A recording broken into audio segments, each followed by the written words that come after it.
Hi, I'm RyzorGick for Review or Die, and here is my review of Xmen Apocalypse. Admittedly, I have a problem here.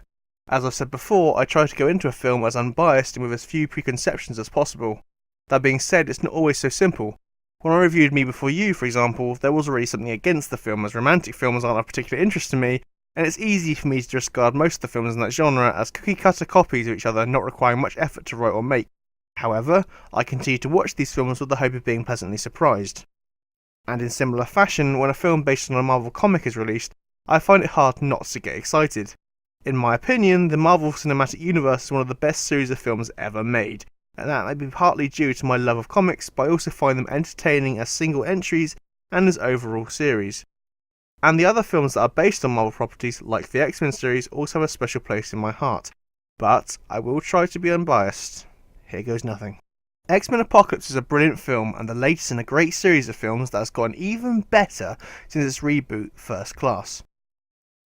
Oh well, I tried. So, set 10 years after the past part of Days of Future Past, we rejoin our favourite mutants with Xavier running his school with Beast, Raven travelling the world saving mutants who need help, and Magneto having moved past his anger and having settled down with a wife and daughter. But everything quickly goes to crap after a series of events leads to the first mutant, who is worshipped as a god in ancient Egypt, being reawoken to take back control of the world and remake it in his own image. New additions to the cast of characters are a young Rogue, played by Sophie Turner, a young Cyclops, played by Ty Sheridan, Alexander Shipp taking over as Storm, and a much welcome return of Nightcrawler and Angel. It's also nice to see Evan Peters back as Peter Maximoff and having more of an impact on the plot than he did in the previous instalment. My main problem with the film is that the primary antagonist, Apocalypse, doesn't seem to do much directly until the final showdown. Much like with Ultron from the second Avengers film, the character's design is great and is brought to life well by the actor, and yet the scriptwriter seems content to let them have a few scenes where they basically tell their plans to the heroes and kill some minor background characters to show us how evil they are, but they only become directly involved with the plot during the third act.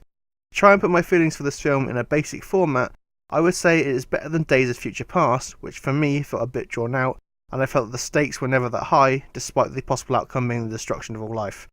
And on par or possibly better than First Class. The highest point of the film for me was during the ending. We see the new team of X-Men in their new uniforms, and my god.